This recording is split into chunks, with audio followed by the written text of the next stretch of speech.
What the fuck am I doing here?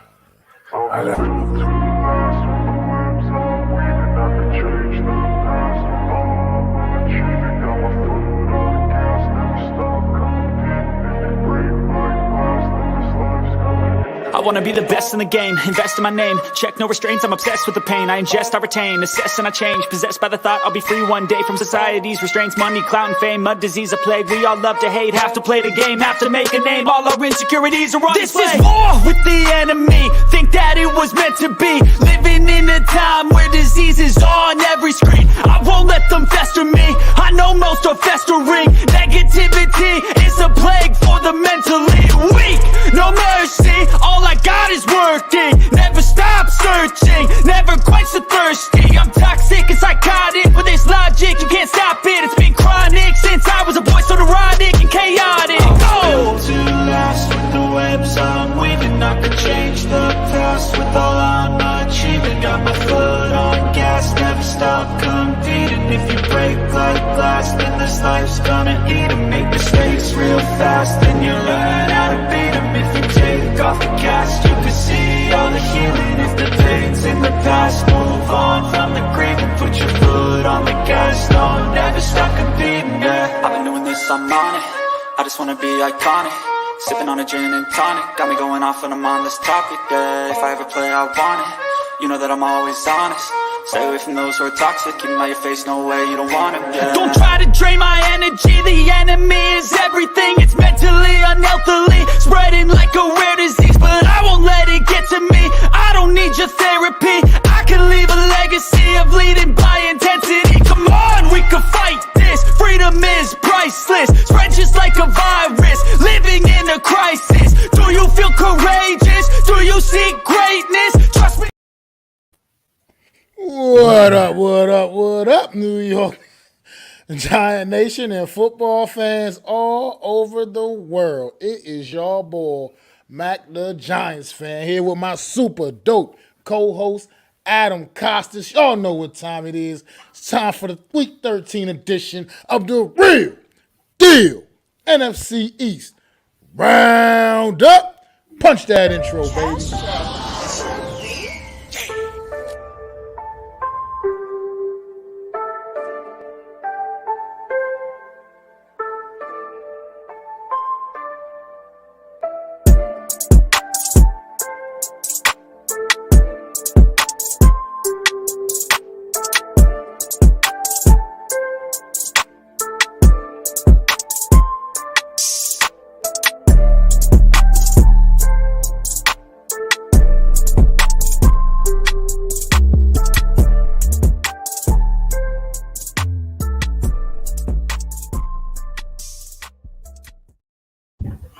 What is going on Wednesday evening, and y'all know what time it is, man.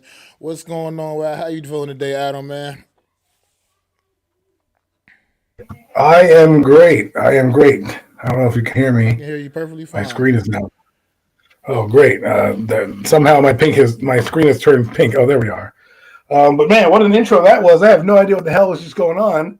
And then you pop out with this. Our intro is fire, though. I'm not going to lie to you. Every time I hear the boom, boom, boom, boom, boom, boom, boom, boom, boom, I'm like, oh, it's ready to go. Let's strap the helmets up. Speaking of strapping the helmets on, we are in week 13, like you said. How was your turkey day, Mac? I know how mine was after 4:30 p.m. I don't know how your turkey was. I got a bit of indigestion. Well, I mean, it was good. It was good. It started off a little bit better than it ended, obviously, but definitely was still overall a good Thanksgiving, man. I had a good day chilling with a little bit of family, for a little bit, and then watching some football, and unfortunately, watch the Giants go down on Turkey Day, something they seem to do the very few times they get to play on Thanksgiving. It's never a good result, at least not in my lifetime anyway. But I think in my time the same thing, so.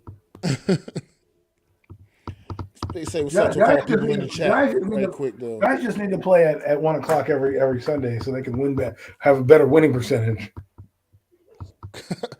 Say what's up to a couple people in the chat. What's going on? I got a guy on Twitch here from named Taj Zoo. I'm sorry if I'm pronouncing your name wrong. Thanks for stopping in, man. Philly B, my man, Philly B. Philly My B. my guy Nep, man. How you feeling, man? Hope you feeling better, bro. It's a good friend of mine and a co-worker, man. Just a little under the weather right now. Guy that made the intro, right? Man, he is fire. But yeah, how's it? I mean, let's get right into it, man. We're gonna get right into it. We're gonna start with this New York Giants game. New York Giants down to the Dallas Cowboys on Thursday for Thanksgiving, man. Some dinner, man. Thanksgiving. Not for dinner, but Thanksgiving. Whatever you eat, it doesn't matter. Let me get it together. Let me get it together. Giants visited the Cowboys on Thanksgiving, Turkey Day, man. It was a big NFC East matchup. New York Giants went in there. No, we know the situation. No excuses. It's all off the table. You know, it's still a football game, has to be played. We went in there against a talented Dallas Cowboy team, and we did come up short, man, down there in Big D, and they completed the season sweep of the New York Giants, man, on Thursday. But how's your take on this football game, man? Oh my God, this is a tale of missed opportunities for the New York Football Giants. They went down there, they had a good game plan first, and then they went down and scored. Like, you rewatch the game, right? They go down there and they score with Isaiah Hodgins. You're like, yeah, God, we're gonna kick their butts, man. 7-0 penalty. Illegal man downfield. I don't know how far downfield he was, but Jesus criminy, refs, give me a break. So there goes that. Then what happens? Up, holding call, up, intentional grounding. Next thing you know, we're kicking a 57-yard field goal. And from then on out, I said this is going to be one hell of an uphill climb. And then obviously in the second half, the dam just broke at that point. I mean, yeah, that penalty was an absolute backbreaker, man. It was a killer. I mean, you can't, a team like us that had the offensive struggles that we have, in a situation that we were already dealing with, just coming in the game from the door, we couldn't afford to get a touchdown ripped off the board like that. Some called a penalty questionable after further review. After some people had me go back and look at it extra close again. He was a few yards downfield, which is a little too much. But at the same time, I don't personally feel like they would have called that penalty the other way. I feel like they would have gave the Cowboys the benefit of the doubt. That's my personal opinion. I just don't usually see that call get made. I don't see that call getting made too often when a guy is still that close to the line of scrimmage. That's not, like, to me, that's not really downfield in my opinion. But at the same time, the rule is what the rule is, and you gotta live with it sometimes, man. At the end of the day, the Cowboys were a more penalized football team than we were on Thursday, and they still found a way to come out on top. Can we get into that for a minute? Because I have a couple things I need to say about DJ and Barkley, but let's talk about the Cowboys for a minute. This is what I'm talking about when I talk about a good team. They overcame all the penalties that were against them, all the turnovers, all the mishaps, the misthrows, the misfires downfield, because they had guys running all over the secondary. Right? There were guys open. I mean, it was like the 7-Eleven back there, man. They're open 24/7. But at the end of the day, this is what we talk about every week. The Giants can't go in there and play their A-, their B-, their B+ game. They need to play an A+ all the time. They came out in the first drive, after we got that penalty, it seemed like it took the wind out of their sails a bit. And then, of course, the drop pass in the third quarter, which is really, I think the third quarter missed sack by Kayvon Thibodeau is kind of a microcosm of the season. You're going to miss tackles, but that 7-minute drive and then going back down and missing that 4-1 really turned the momentum of the game. But it was missed opportunities is really what the story is. I mean, you're right. I mean, I agree. I mean, Daniel Jones obviously didn't come out and play his best football at all, by no means. At the same time, most of the team didn't, to be quite frank. I mean, I think they played with a lot of heart, given all the injuries and things they went into this game with. They played with a lot of heart in that first half, and like you said, the wind got knocked completely out of their sail. People put a lot on that 4th and 1 play that you were just talking about. That play we should have had that. I mean, Daniel Jones has to make that throw, find a way to make that throw. But I'm gonna take him from under the microscope for a second on that play and broaden the spectrum for that whole entire play. Like, look, At the end of the day, Daniel Jones has to find a way to make that throw, a better pass to Saquon Barkley. Saquon Barkley still needs to make that catch, even though it was a poor throw, and just at least get the first down. But with all that being said, the offensive line, they got to block, and they got to do a better job. I mean, Daniel Jones had pressure in his face pretty much the whole game. Well, they were dealing with 10 men on the field, and a blitz was coming. Yeah. Are you talking about that play or just in general? Well, I'm talking about that play, but also in general. The offensive line has to just do a better job in general. The pass protection was awful in this game. They weren't facing the best defense in football. Come on. I mean, they were, but that's still we got to figure out a way to do better, man. And you got to still figure out a way, like you said, no matter what, next man up. These guys, I know they only had a couple days to prepare. Pretty much only had a couple walkthrough practices before this game. But the offensive line was horrible in this game, including our top offensive lineman, who went into the game sick. Not making excuses up for him, but he went into the game sick, and he had a rough day. He had played his worst game of the season. Micah Parsons was abusing him all day long, and it just was a tough day for that offensive line up front. No, the interior O line, we've been talking about that all season. Nick Gates did perform pretty well at center, but after that, nothing much good to say about anything on that offensive line. And then. And just in general, like the secondary, man, beat up secondary, the same thing, man.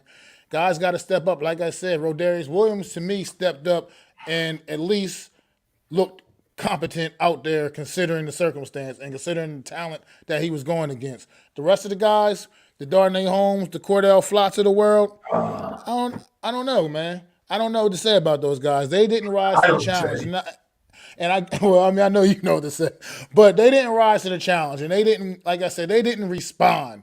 Like I said, Rodarius, like I was mentioning Rodarius Williams, he was one of the few bright spots in this game for the Giants, in my opinion, because this guy was a 7th-round draft pick, pretty much didn't play at all last year. This was pretty much his first serious action this year. And he goes out there. I mean, he gets an interception. He's batting a couple passes down to a point where they stopped even really throwing in his direction. They said, okay, look, this guy over here looks like he's trying to ball a little bit, so we're gonna just throw it over here where this guy can't cover for shit. And that's what they started doing, and they started just abusing us the rest of the way, man. So Rodarius Williams is an interesting case because, you know, the week before against the Lions, he looked like he was working at Burger King the week before. Okay, he looked like he was lost out there, had no idea. And of course, he's coming back from injury, his first football action. I get it. This second week on a short week, he looked like the cornerback that started to make some plays last year for Joe Judge and them. He was going to get some burn last year. Obviously, he tore his knee up, which is unfortunate. He dropped in the draft to the 6th round because he was a older player, came out at 25, but he was a top corner in his conference back when he was in college. You know, the boy knows how to play. So it's good to see him getting kind of, you know, some burn. But, you know, let me flip something to the offensive side first before I get into the defense. And it's going to be DJ and Saquon. So you all know me. I try to explore other options of content just to be nice and see what's out there. So I went into a Twitter space, which is probably the worst thing I could have ever have done, to walk into a Twitter space. So I'm in this Twitter space, and somebody who I follow is explaining to me, a Giant fan, that I, as a Giant fan, should listen to a Cowboy fan who happens to be on the Twitter space. And this Cowboy fan is going off about, oh, well, I think we're a good team, and da-da-da-da. And I'm looking at this guy like, you're standing outside the house telling me what the hell's going on inside the house and trying to tell me how to be this, that. And this Giant fan who brought him on goes, yeah, man, listen to him. Giant fans are delusional, blah, blah, blah. And I'm sitting here like, yo, that's like you standing outside the porch, Mac, and saying, well, you know, Adam's house is you know, it looks good, it's sturdy. You don't know what the problems I got going on inside. You don't know the day-to-days that are going on. You have no idea of what knowledge I may know or may not know. Don't tell some Cowboy fan who happens to be on your stream or your Twitter, give him some floor and tell him that he knows what he's talking about more than the Giant fan base. That was one. The second thing I heard in Twitter, again, Twitter space, I was only on this Twitter space for 20 minutes when I folded up shop and got the hell out of there. I said, no, not for me. The second thing about the Twitter space that got on my nerves was they were throwing shade to everybody that was a Giant fan. They were saying, hey, Everybody else in that game failed. It wasn't Daniel and DJ. And I looked at them and I said, when are we going to take accountability for the two best players on our team? The two best players on our team need to play their best football every game of the week. And every mistake they make is magnified because they're the two best players on offense. And they made the biggest play of the game and they blundered it up. Okay, but we don't want to talk about that. We want to blame the receiving corps. We want to blame this. The coaching staff called the great play on that play call. Okay, the defense was fooled. Hell, if Barkley catches the ball, he might be scoring because there was nobody next to him except Van Der Esch. And you know his slow ass is probably catching Barkley. So here we are in space, and this guy is sitting here saying, blaming everybody but them. I had to leave. I had to walk up and leave. And after that, I said, Twitter space, you are done with me. I cannot follow these people anymore because at some point we got to take accountability because I'm in those Twitter spaces, and I'm the guy who says, oh, I think we need to move on from Daniel Jones, and I'm the one getting kicked in the nuts every day because these guys want to just blame everything else but the quarterback when he stinks. This game, he didn't have a good game. There's no ifs, ands, or buts about it. And if Barkley doesn't work out, the other star player has to. That's how it works on a team. You need to lift the other guy up if he's not doing well. And they both shit the bed. Okay? And on that play, the biggest play, it was a microcosm of their careers, and it was a microcosm of Giants in big games. This is what happens to them. And the Giants are not good enough to overcome those mistakes and those things. And when you play wire to wire like the Giants do, this is what happens. And if you bring your C game, a team that is far better than you with talent, which I told everybody, this team is far more talented. Talent sometimes outweighs, coming there and high-fiving each other because you're playing hard. And so here we are, and this is what's happening. So I'm done with Twitter space. I had to get on my soapbox. I've been waiting a couple days to say that because I know that people, know that I don't like Daniel. It's not that I don't like Daniel. Okay, I can see the forest through the trees. But when you sit up there and tell me, A, listen to a Cowboy fan, and then B, on the other side of the coin, say it was everybody else but Daniel and Saquon, I have to say something. No, it was everybody in general. Like I was talking about when I was talking about that play. Because Daniel, like I said, Daniel Jones got to find a way to throw a better pass. Saquon Barkley's got to find a way, even though it was a bad pass, to reel that in and at least pick up the 1 yard, and get that first down and keep the drive moving at the very least. And then also, like I said, the O-line still got to find a way to block better. He had pressure in his face once again, like he had most of the game. I'm not making that as the main excuse because you got to still find a way to get a better pass off to Barkley. Because like you just said, if he can get the pass off to Barkley, get a good pass into Barkley there, Barkley's probably off to the races and scores a touchdown on that play for sure. Because like you said, nobody over there. It was only, like you said, only Leighton Van Der Esch, and he was not going to catch Barkley up that sideline. So that would have been a home run on 4th and 1 in a huge spot that the New York Giants, quite frankly, needed, especially given everything that they were already battling against anyway going into this game. Like I said, we're already not the greatest when we're all the way healthy. With all the injuries we had in this game, we're definitely probably not even looked at as a good team with all those injuries, So that you gotta. Right. So that's what I'm saying. The best players have got to play their best games in the biggest moments. Yeah, you got to figure out ways to get it done. The Giants don't have, like the Cowboys played their B game and still won. They try, everyone's like, and we'll get into this in a minute when we go down and flip on the other side for the game coming up. But they're like, the Eagles game later on, they're not going to want to play because blah, blah, blah. They're going to clinch, right? But if their backups are better than our starters, what's the difference? My point is that when you have a less talented team, you've got to find a way to win games that the Giants have been doing. The problem is that they didn't play a team in their weight class. Okay, they played a team that's above their weight class. It's a little ahead of them in terms of overall talent production and what they've done the past few years. So when you do that, when a team like the Cowboys stumbles out the gates, you got to capitalize on them and punch them in the mouth.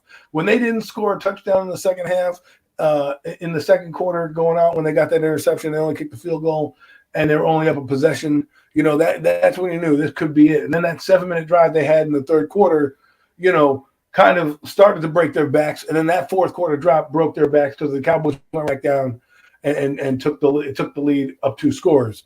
And then what I want to say is the only coaching error I have is, what are you doing in the middle of the fourth quarter down 2 scores, 7 minutes to go in the game, and you're running the fucking football? Like, what are you doing? Well, I don't even necessarily have a problem with them running the football occasionally there, but it's the fact that they were taking their time while They doing were in it. the huddle. You're running the football and you're getting back in the huddle and you're acting like you got all damn day. And that's what I didn't agree with. It's not so much that that they were still actually running the football. You got to keep a defense honest a little bit. Right. But at the same time, Hurry it up. But hurry the hell up. Yeah, have some sense of urgency. They were acting like they had all damn day to try to. I feel like they were conceding the victory. Comeback. They were like, fuck this, we already lost. We're not coming back. That's what it kind of looked like, and that's the only thing that wasn't a good look to me. Also, like I said, when you see us go out there, you see how they're stymied, how they're plugging up Barkley the whole way. You gotta counter with something, man. And you sometimes you wait too late to do it. Like in the game, you started bringing in packages where you had all the running backs out on the field at the same time, and you were kind of tricking the Cowboys a little bit. Greg Brightwell ripped off a couple of nice runs late in the game, but what are we waiting to do this for? Do this early. You see that they're coming in all in on stopping Saquon Barkley, because let's face it from everybody. I don't know if you guys need to hear this, New York Giant coaching staff. When going into every game we play, we've played all season, and every game we're going to play the rest of the way. Every defense is their main focus is going to be to stop Saquon Barkley. Well, that's why they pass more. So then they're going to worry about Daniel Jones and anybody else we got. But Saquon Barkley is always going to be number one priority. So you got to figure out ways to make it work. And sometimes when you bring them extra backs out there, Breida, Brightwell, and you got them all out there, you got a defense guessing now. They don't know which way you're going to go, because those guys are all pretty capable. They're not Saquon Barkley, but they're pretty capable. Right. So it's like you're going to make a defense at least guess and have to think about it. Give them something to think about. Stop making it so damn easy. That's like one of my biggest pet peeves right now, is like you clearly see certain things do work when you do it. So do that more, because this team, we can't rely on airing it out. That's clearly not the way that this team is built to win football games right now. And our quarterback is not built for that either. So you can't rely on that. You got to run the football with our running backs and with our damn quarterback. Use his legs too. Like that's at this point, that's the strength of this offense. That's about what this offense can do best. And I get it. The offensive line had 3 starters out, even though I think Nick Gates is more of an upgrade. But that's my opinion, obviously, also. But look, 3 stars out on the O-line, I get it. But it's the NFL, man. Next man up, got to get it, figure out ways to get it done. You got to figure out what works for you. And as far as defensively, that pass rush, man, look, I love the hustle. I love everything. Kayvon Thibodeau had a great game. He was putting on a lot of pressure, applying a lot of pressure. But at the same time, this pressure, it's got to start getting home.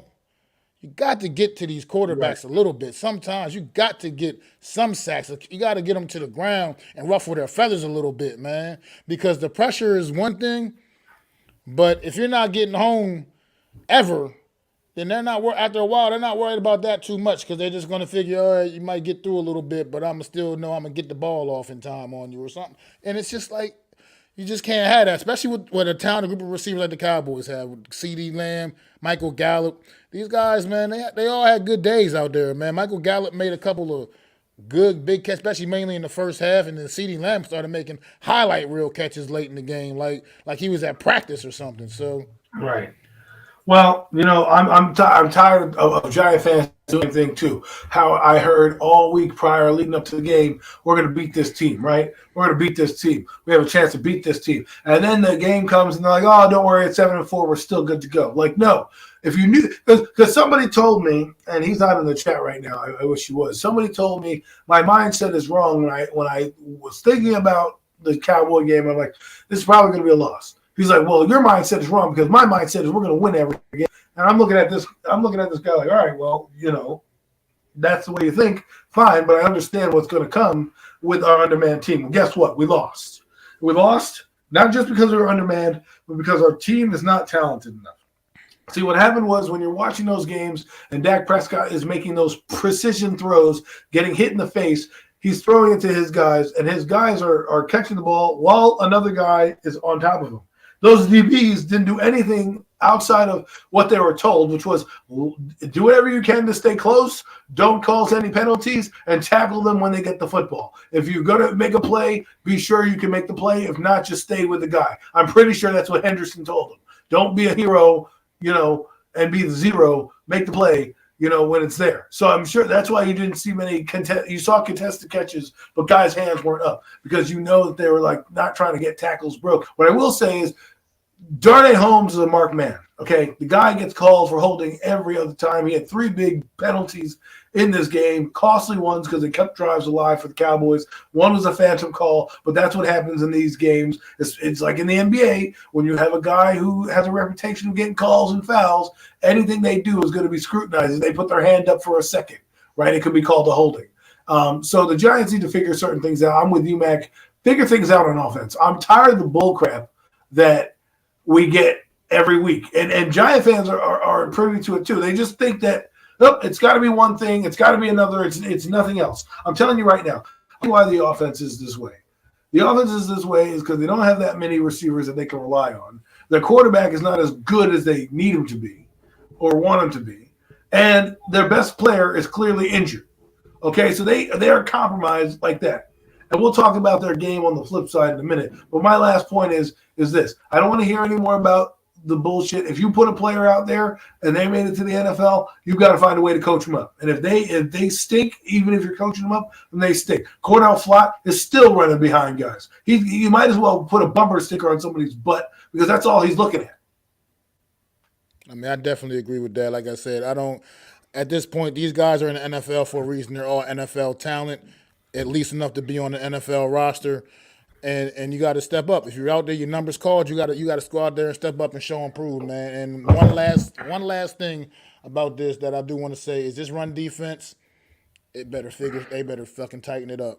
They better tighten it up because it's just not going to get any easier with the running backs we're going to be facing going forward the rest of the way. So tighten it up. Still got Jonathan Taylor on the schedule. You still got the Eagles running back group on the schedule.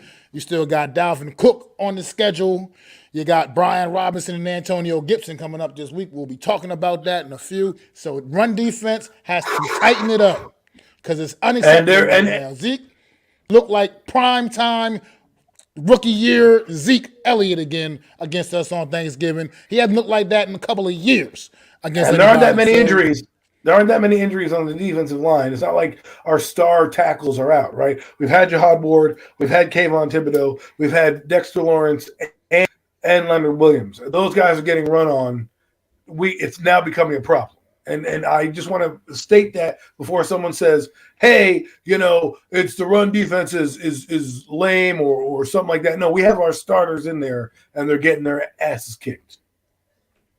Week in and week out. And it could, maybe on the interior with Dexter Lawrence and Leonard Williams, they're playing probably a little more snaps than you would like. They're not getting enough of a blow on there. But at the same time, I think I put a lot more on them linebackers because they're just not making tackles.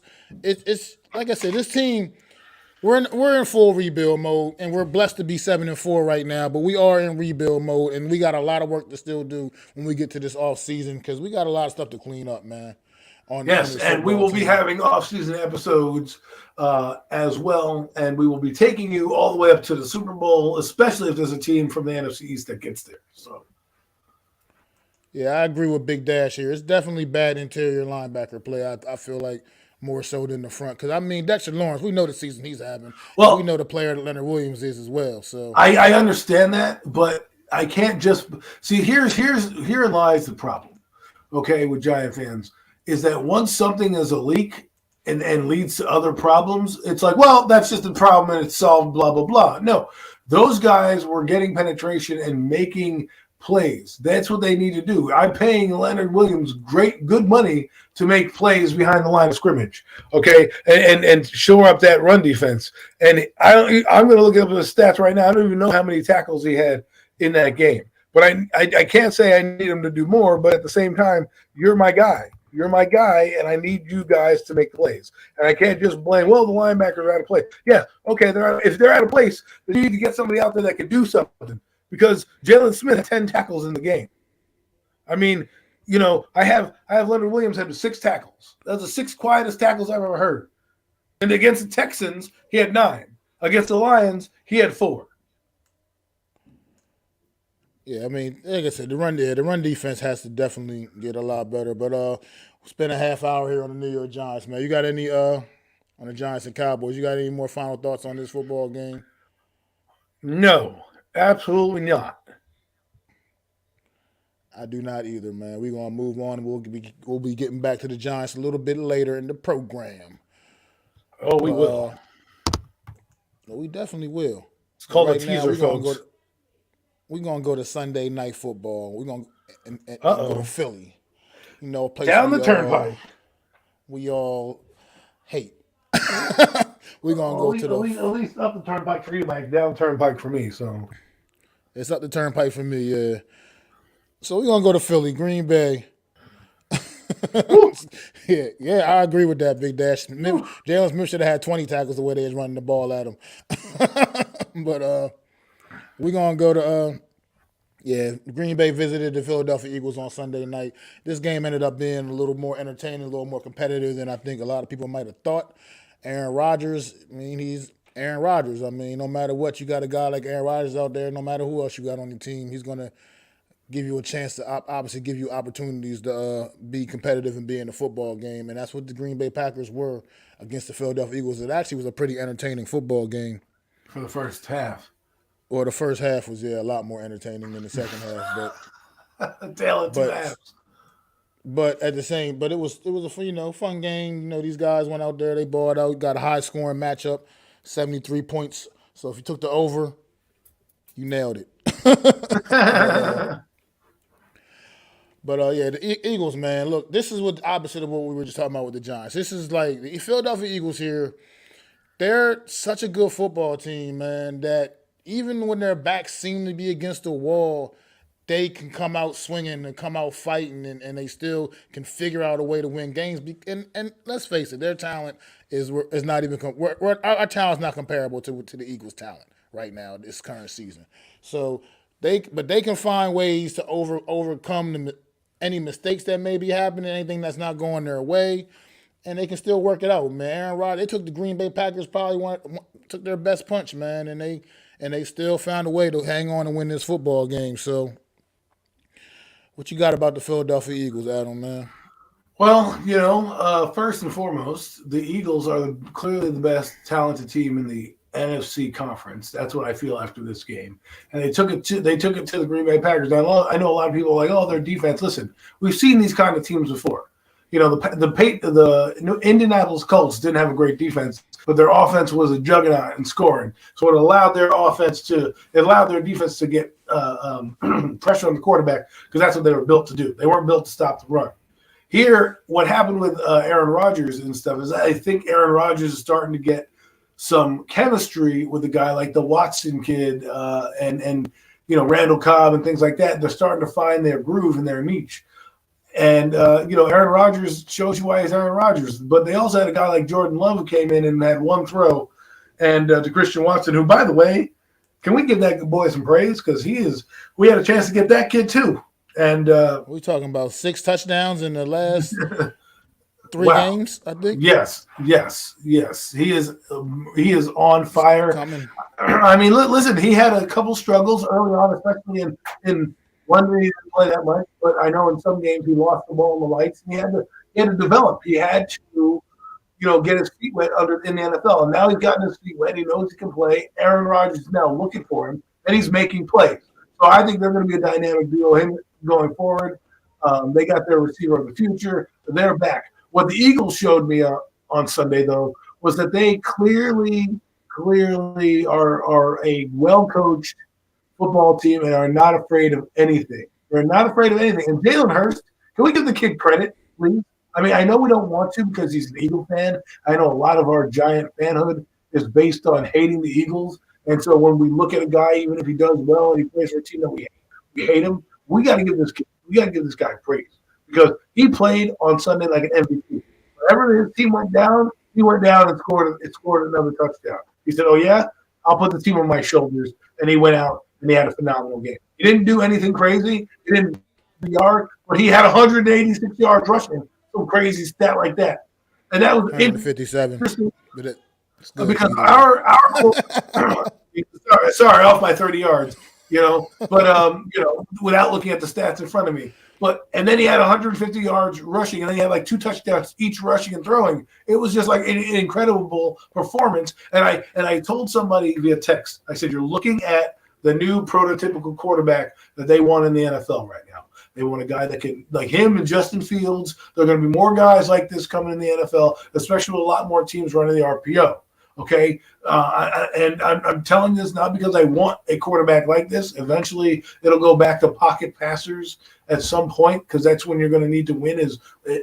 Like Daniel did, is once you stop his run game, he can't throw. You stop Jalen Hurts' run game, he can still pass the ball on you. So when I say he's the prototypical quarterback, I'm telling you, when you see guys in the next couple of drafts looking and having some traits like him, they will be drafted. They will play. Not all of them will be that good, but this is what you're starting to see, and that's how the quarterbacks are going to start to trend these days.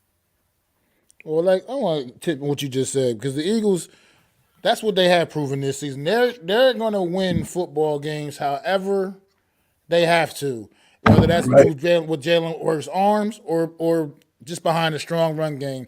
This one was 1,000% behind and a ridiculous run game on Sunday night. 363 yards on the ground as a team. That is absolutely insane. That is insane. You got your quarterback, Jalen Hurts, rushing for 157 yards. You got your lead running back, Miles Sanders, adding another 143. What is a team supposed to do against something like that? That is insane numbers right there. Right. So this Eagle football team, I want to put a question on the table just in general. Is there anything else stopping this Eagle football team the rest of the way this season? Do you see them taking another L that barring them just sitting players? I'm talking about barring them sitting players. No. I think they're going to lose to Tennessee on Sunday. And the reason I believe that is just because they don't stop the run very well. And this is a team that can play that ball control type of offense, right? The thing with the Eagles is this is what they can do. They can ball control you. They can fast break you. They can return kicks and interceptions on you. They can score at will at any time, at any moment with everybody on the field. However, their one weakness is running the football. When you see a team like Tennessee, who I think is probably going to be their only loss, actually the reason why I picked them is because they'll upset them, and that's when they make the Eagles angry, and they'll have to play the rest of the way. Because if they get their second loss, which I think Tennessee can upend them, I could be wrong. I'm not. I mean, that's why they play the games on Sunday. It's not looking at what the Eagles do, how the Eagles' situation is. That's not Tennessee is not a favorable matchup. I agree. It's not a favorable matchup for what how the Eagles seem to be built right now and their deficiency stopping the run. That is definitely not a favorable matchup for them. So I could actually see you being correct with that assessment right there. But I don't think that. I mean, maybe they lose to the Cowboys. One of the games split with them. But I mean, this is why I keep telling you they have to play the entire way, because if they lose to Tennessee or the Cowboys, one of these two games coming up that they have, right, or one of the next couple, they have to play because Minnesota is on their heels. So this is why when everyone says to the Giants, well, the Eagles are just going to, play for nothing. You don't know. We don't know anything right now outside of the fact that there's 6 games left and the Eagles are the best team. The only time we're going to play for nothing is if we get down to week 17 and we know for a fact that no matter what happens, they're going to be the number 1 seed regardless. Then we'll see, because guess what? Minnesota plays them. There's 2 more games on the schedule. They got to keep winning. As long as Minnesota keeps winning, they got to keep winning, because you never know if they give up one to the Giants where the tiebreakers will fall. Yes, they have the head-to-head tiebreakers. That's the big one. But if they lose to the Giants, and let's say they lose to the Cowboys or the Titans, they could be 13-3 or 14-3, and the Minnesota Vikings.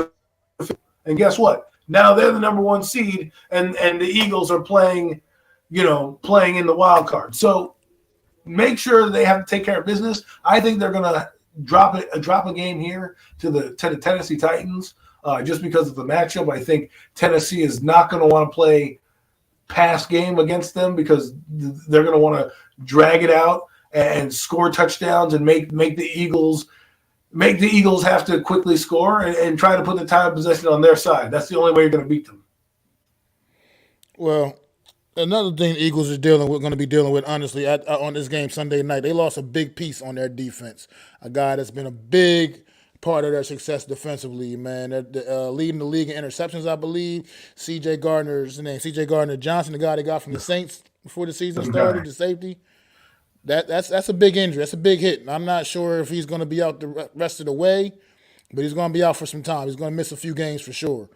Well, the guy came back in and played decently. The Blankenship or whatever the hell his name was. I mean, yeah, he did give up a touchdown to Watkins at Watson at some point. But this is what I'm talking about with good teams. They find a guy who we have no idea, 6th round pick, comes in and does his job, and they don't miss a beat. They don't miss a beat. I mean, yeah, he did. He came in and got that big interception. It was a great play. I'm not going to take anything away from him. But him on the field for sustained time against some good quality receivers down the stretch, like you said, they got a game against Dallas. We're dealing with those guys. I mean, I think you'd be more comfortable, obviously, with the more experienced Gardner-Johnson out there on the field for the home stretch of this season, man.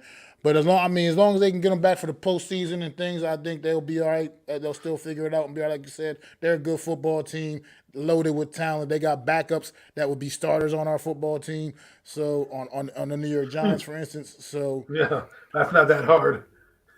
Well, yeah, a lot of teams have that situation, backups that would be starters for the Giants. But at the same time, I think that still is. It could still be an impact, and it's something to keep an eye on. These next couple of weeks while he's not going to be out on the field, man, because he's definitely a big part of what they've been doing defensively, big part of their success defensively with those interceptions, been very opportunistic, and he's been getting them a lot of extra possessions that they may not be getting anymore. And like you said, playing against a team like the Tennessee Titans this week that can play that strong ball control offense, it may have an effect on them. So it'll be something to watch. That's all I'm saying. I'm not Eagles. Look, you can't. To me. They're not just the best team in the NFC. They're the best team in the league. I don't give a damn what anybody has to say. Wow. This team is the best team in the NFL. Strike you down, Mac. They are they're better than the Chiefs. They're better than the Minnesota Vikings. Wow.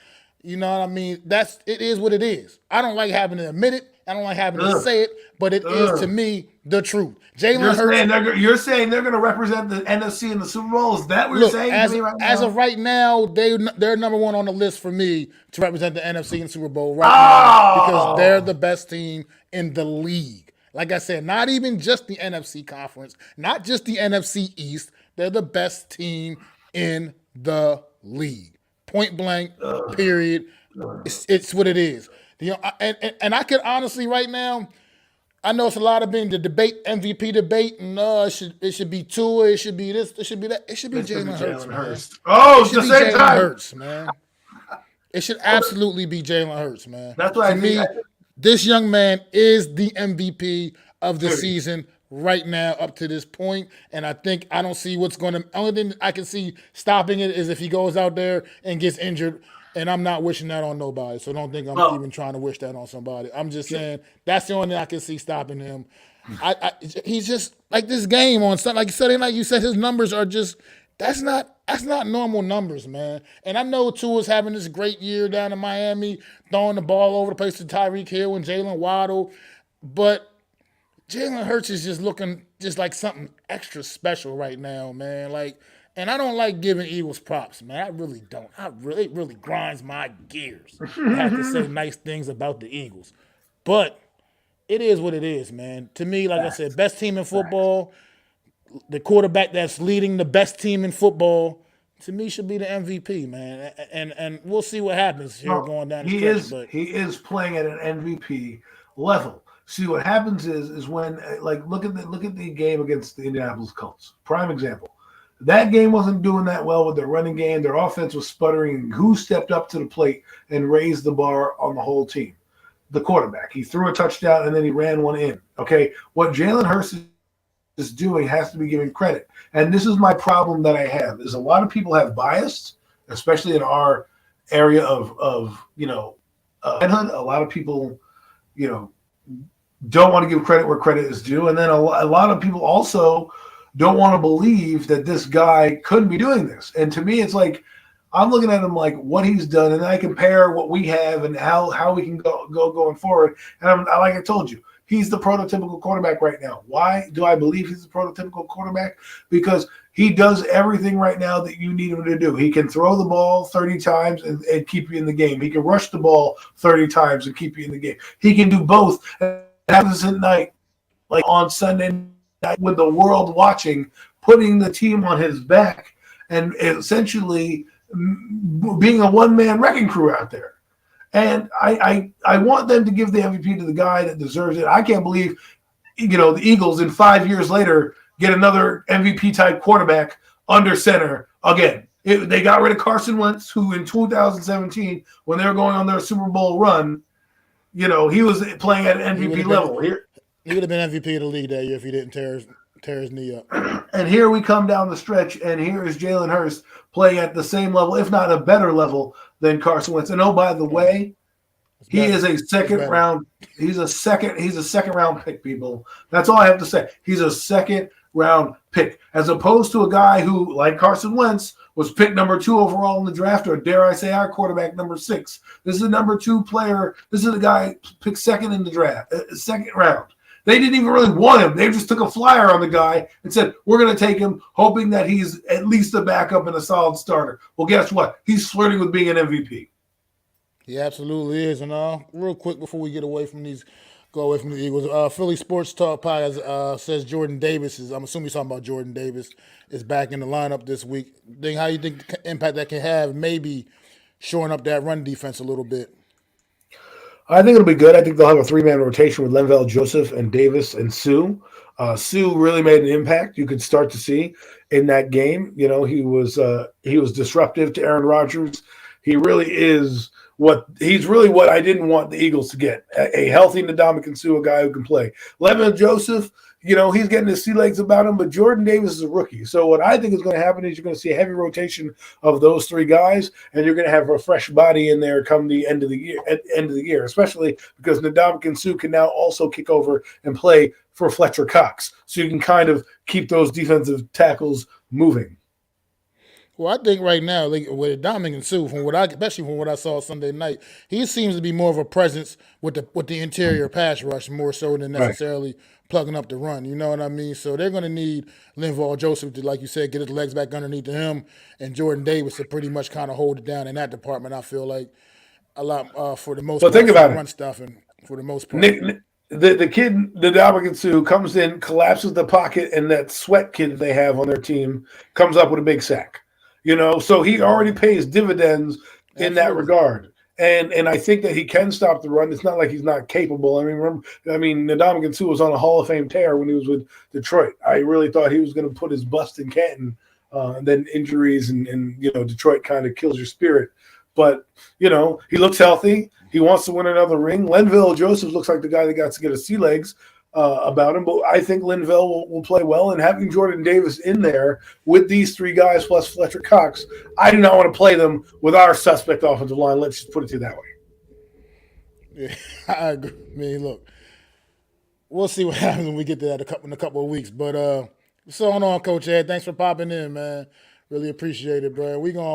Unless you got any final thoughts on these Eagles right now, man. Ready to move on from these cats, man. Let's roast these birds and get out of here. And we're going to move on to a 1 o'clock showdown from Sunday. The Atlanta Falcons visiting the red-hot Washington Commanders. Whew. Now looking like they are taking full control of their season, man. This Washington football team has found an identity, it looks like, offensively. New pulse. And Taylor Heineke has got these guys looking like a team that's ready to bulldoze their way into the playoffs, man. And a few weeks ago, they looked like they were dead to rights. So, what you got on this Washington Commanders football team, man? Well, I just want to touch on the game real quick. So, first off, I watched that game on my phone, which is not a good thing to do because it's tiny. But I did it anyways because the Jets were on. And, of course, I had 2. I was curious to see what Washington was going to do. In the rain, they played the exact same way we do. They grinded it out. They took their opportunities when they were there. Their defense balled out. Okay, listen, they gave up over 100 yards rushing, but they didn't give up an individual with 100 yards rushing. Okay, Marcus Mariota had 50 yards. Their leading back had 50 yards. Another guy had like 50 yards. I think that was due to the rainstorm that they were in. It looked like they were a monsoon. But Taylor Heineke keeps them in the game. Ryan Robinson has given them the identity of what they're probably going to lean on right now. That's run the football, short passes. Because remember, their playmakers on their team are scary, right? And Heineke. I was listening to a podcast today. I think it was Jordan on. He's good to listen to. He's always got some nuggets, and it's kind of down the middle on certain things.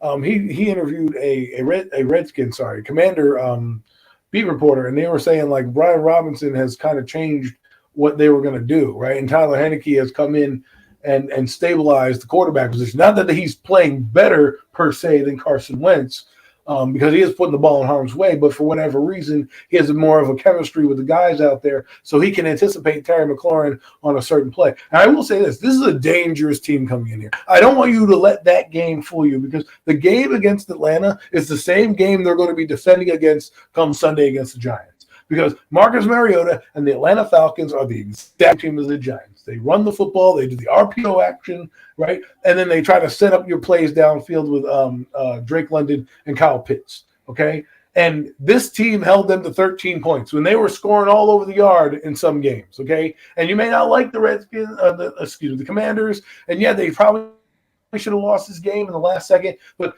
just like the Giants, they had an opportunity. They tipped the ball up in the air. Their playmaker on defense, Jonathan Allen or Deron Payne, I forget which one, I think it was Deron Payne, puts his hand up, tips the ball up, and their cornerback, Kyle Fuller, gets in position and ends the game on a walk-off tip.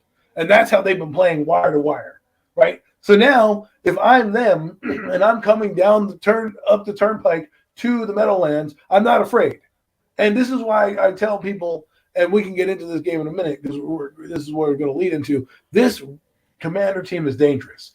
Ron Rivera knows that they have their destiny in their hands. And when they start to win games, especially the game against Philadelphia, right, and the game against Minnesota, when they played those two teams, 1-1, lost one, but played pretty close against Minnesota, they started to say, hey, we're not the team that was getting railroaded by Jacksonville or getting beat up by the Cowboys at the beginning of the year. They started to say, hey, we really can put something together here, and we have our identity is we'll play ball control offense, we'll score when we need to score, but we'll stop the other team from getting in the end zone. And right now, their defense is one of the hottest in the NFL. They have they forced the most turnovers in the last 7 weeks in the NFL. And guess what? They're trying to force a few more this Sunday. So overall, right now, I mean, it was an ugly game on Sunday. It really was. It wasn't anything spectacular. You were watching that game and we were kind of bored. I mean, they missed an extra. I mean, this is, like I said, this is a game that they probably should have lost. They missed an extra point, which could have tied the game, right, if Atlanta scores. Their defense came through at the 5-yard line. Now, Atlanta, why are you throwing the football in that time when you basically ran it down their throats that entire drive? You decided to get cute in the last second, and this is what happens to you when you get cute. You didn't stick to what worked for you. You stick to what didn't work. You ended up losing the game. And this is the game. Everyone keeps telling me there's a game they should have lost. They're due for a loss. I think that was the game they were due for a loss, and somehow they still pulled it out. Well, the thing with Taylor Heineke, let me just go right from the door, because his numbers aren't anything special. They're not. I mean, it was 14 to 23 for 138 yards in this one, 2 touchdowns and an interception. That's nothing special, nothing to write home about. Well, they have a winning record. But at when the he same goes 2 time, touchdowns or more. But at the same time, it's just something about his presence in their huddle. I feel like that's just changed the dynamic of this football team. He's like Case Keenum. Like I said, he just seems to have a better chemistry with Terry McLaurin, which has been key. Terry McLaurin, he's finally getting the targets that he should have been getting all season. Since Taylor Heineke's been put in place, Brian Robinson is just getting better and better each week.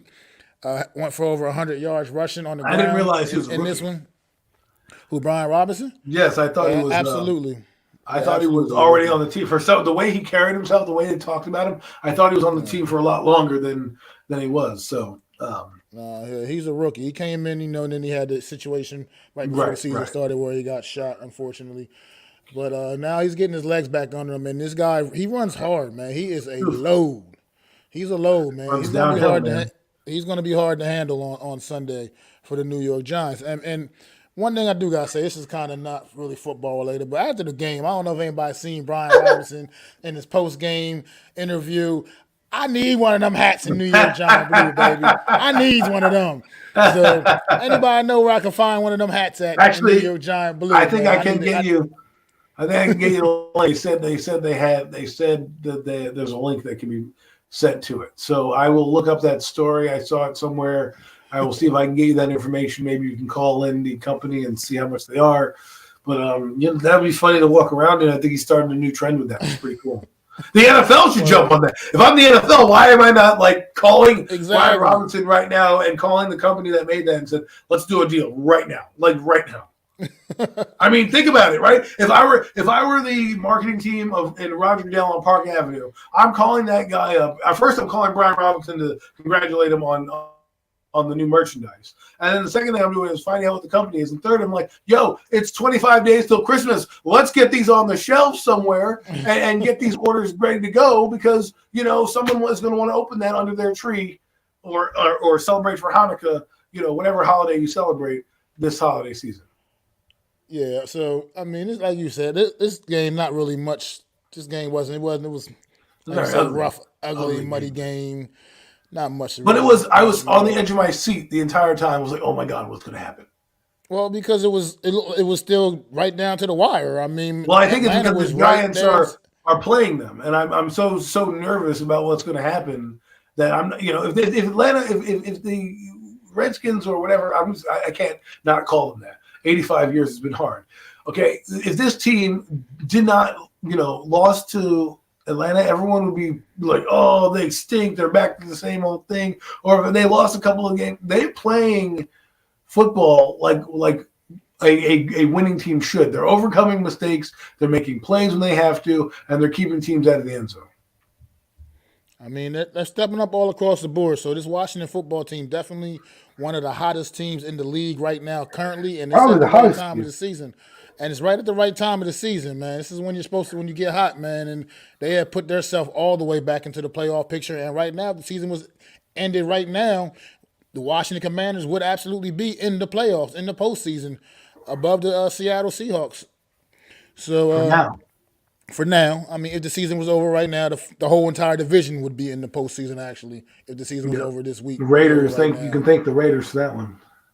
But, yeah, that was a oh man, I don't want to talk about that anymore. Josh Jacobs, I left him on the bench because of the damn ankle, because of the calf. Oh my God, Mac! Every week, thinking he was going to be ineffective, and then he goes out there and has a monster game sitting on my bench, and it totally cost me this week. Oh my God! Every week something happens with your starter, man. It is so well. I was setting my lineup, and Josh Jacobs has been my guy basically this season, man, And this week I said, you know what? Maybe not. Calf injury. He's probably going to be ineffective. I got into my own head.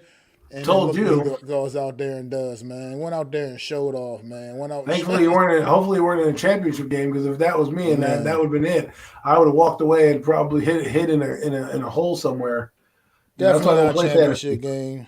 But I won't make that mistake ever again. Josh Jacobs is now permanently in my lineup as long as he's playing. I don't think the Raiders will make that mistake again. I think they're going to play him. Let's go ahead and move. We can get ready into some game reviews, and we can get to this next one. Previews, yeah. Preview these New York Football Giants and Washington Commanders game. We might as well just go right on into it, man. Well, Washington first I'm visiting the Giants. First, I'm going to pick them to win. I think they should win. But this is a game that scares me on the docket. And a lot of people say maybe the word "scare" is not the right word. I know Coach is in here. He might be hanging on some things that I say. So I want to make sure I'm wording this correctly, so he can understand where I'm coming from. But this team is the team I did not want to see right now. I wanted them to be a lowly, smelly, old, let's run them over football team, but we cannot say that. And fans of the Giants, at least in my circles that I'm running with, are getting a little overconfident.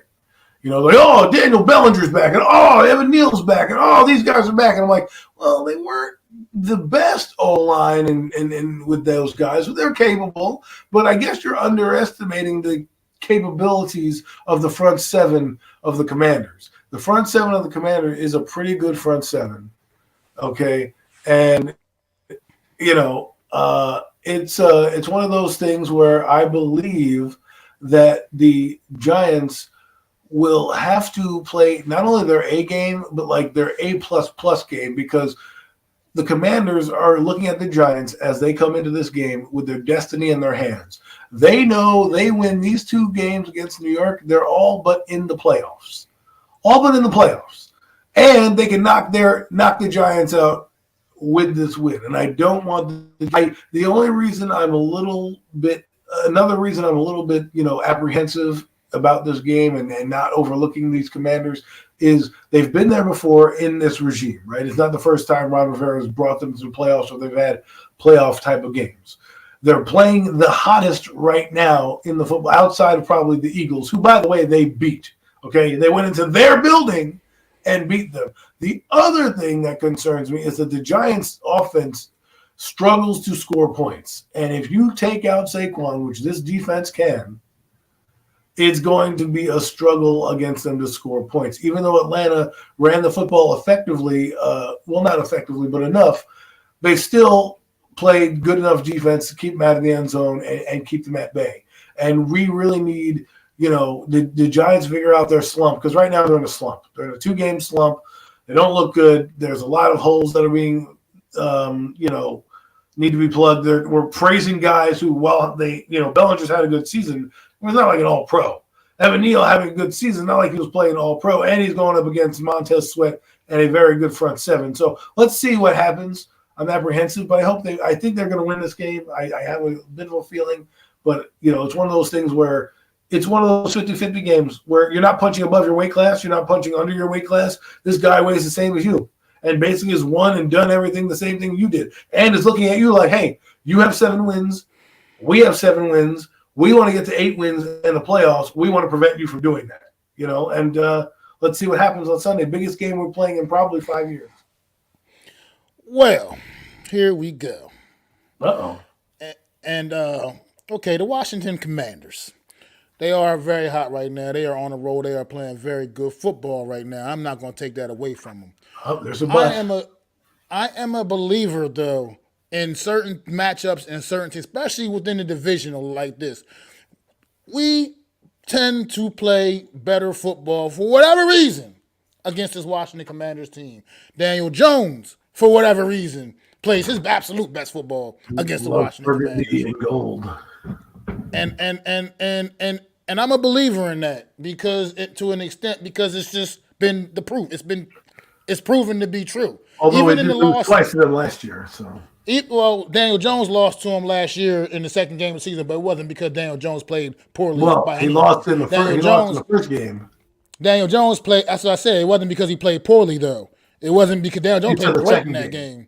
Daniel Jones, he didn't play in the second game against him, I don't believe. Yeah. Last year, Daniel Jones Daniel Jones has never, that I can recall, had a bad game against the Washington Commanders or Washington football team or Washington Redskins. His first year wasn't very good. His second in 2020 wasn't great at all. His rookie year, he threw 5 touchdown passes against the Washington Commanders. That was in their building. That was in their building. In the first game in MetLife, he didn't play a great game. And that's where he didn't play a great game, but he didn't play a bad game either. That's what I'm saying. He hasn't. But what I'm saying is, like, in the 2 games at MetLife that he's played against them, the 2 games he played against them in MetLife, he's had 2 interceptions. One was a Tay Crowder fumble return for a touchdown on Kyle Allen, and then the other one was an interception on Dwayne Haskins in 2019. So, he lit him up in Washington. His game was in Washington. I give you that right there. Like, he plays better in Washington. But the reality is, what I'm saying is, he hasn't played poorly against the Washington Commanders. Not poorly. Like I said, it might not have been all world games, but he hasn't played. He tends to play pretty good football against this football team. And Saquon Barkley tends to have some good games against this team too.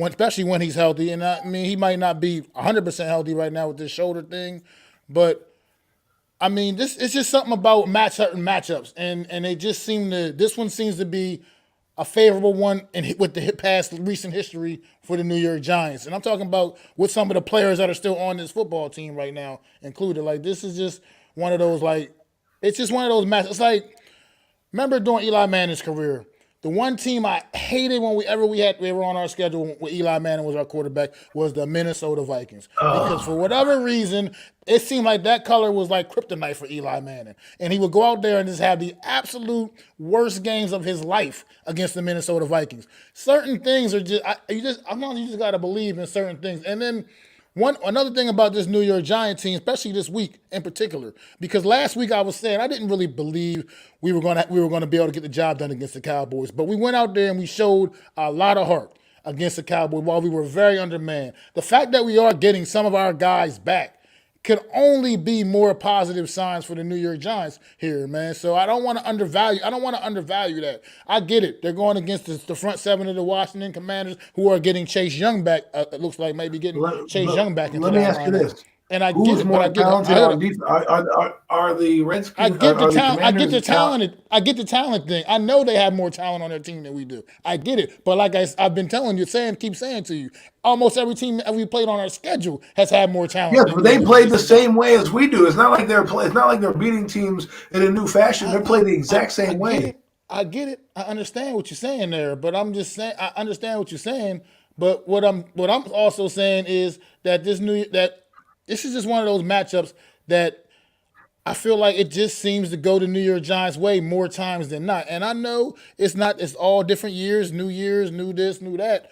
But it just does. Daniel Jones just seems to play decent football, against this football team. It's like he goes out there, he sees those guys on the field, and he thinks he's Joe Montana or something. I don't know. He gets some kind of different confidence about his game when he plays this football team. He runs on them, he throws on them. I mean, it's just something different about Daniel Jones when Washington is the opposing football team. His whole career I've seen different. What's going on, Jeff, that I see different with this kid? And I'm not guaranteeing that's going to happen, but I just feel like the heart this team went out there and played with against the Cowboys on Thanksgiving. Washington, as good as they are, like I said, they're good. They're on the road. They're good. They don't have Dallas Cowboy talent on that football team either overall. Well, so it's like they do have a decent offensive line and just as good, if not better, receiving core. Well, no, they got. If you were to put this team in Madden right now, I guarantee you they're probably the same overall numbers across the board. You know how they bring up those stat numbers in Madden. I don't know if you play Madden, but when you play Madden, they have like the overall of your team, and they say the running backs, and they give you a bar or percentage. Well, the quarterback is slightly better than Tyler Heineke. That's the first time I'll say that about the quarterback and the quarterback we play until we play probably the Colts, right? He's better than Tyler Heineke, right? Back-wise, Brian Robinson's a good back, but obviously Barkley with his history has done well. Their O-line is slightly better than ours. That's a fact. You know, you go to the defense, their skilled players are definitely better than ours. You know, ours are probably 40, theirs is probably a 90, you know, like in terms of just the wide receiver position and the tight ends. Yeah, we have Bellinger, they have Logan Thomas and all these other three guys. And then there's the defensive side. Okay. The defensive side of the football is pretty good front seven. We haven't had a sack in 2 games. We haven't had a sack in 2 games. Absolutely. They haven't given up a sack in 2 games. Okay, their defense hasn't given up 20 points for a little while in the last 2 games. Right? They've held They've held an Atlanta team that has far better skill set than we do to 13 points, and then they obliterated the Texans. Didn't even make it a game. Right? So they have capabilities of sticking it to the Giants, and I'm not going to be that guy that says, yeah, well, Daniel Jones plays well against those teams, blah, blah, blah. Daniel Jones has played poorly in the last 2 games, and this game he needs to play better in order for this team to even have a chance, because they have a defense that can match up to stop that run, and they know that they can match up well enough against their skilled position players that they might do some exotic things that we haven't seen. Now, I'm not saying they're going to blow us down, but I know Ron Rivera is going to have these boys ready. I know they know the path to the playoffs. Okay, Goes here's what through you just the New said. York Giants. But you just said that. What you just said. But you're saying, okay, I get you. Ron Rivera's gonna have these guys ready. Great coach. Brian Dable's gonna have our guys ready too. I'm He's not gonna saying have they're our not. guys I'm ready not saying too. they're not. But all I'm And we're saying, getting when you and have we're a getting team, guys back. look, it's like a fight. It's like a fighter, right? When you go against your weight class, you have to duck some haymakers to kind of win the fight, right? When you're playing a guy who's your stamina, Rocky versus Rocky, you're gonna try to figure out how to outlast that guy because they've got the same arsenal of moves as you do. They've got counter punches, and it's on the same level. So all I'm saying is sometimes when you're on the same level, if they play their A game, there might be the difference.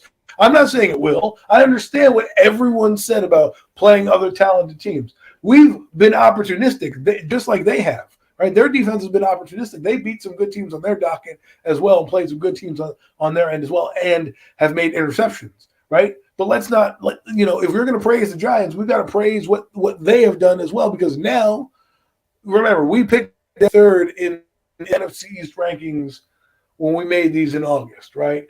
And so for me, I know Ron Rivera not very well, but I've seen his teams over the years. And there's one thing I know that he won't do.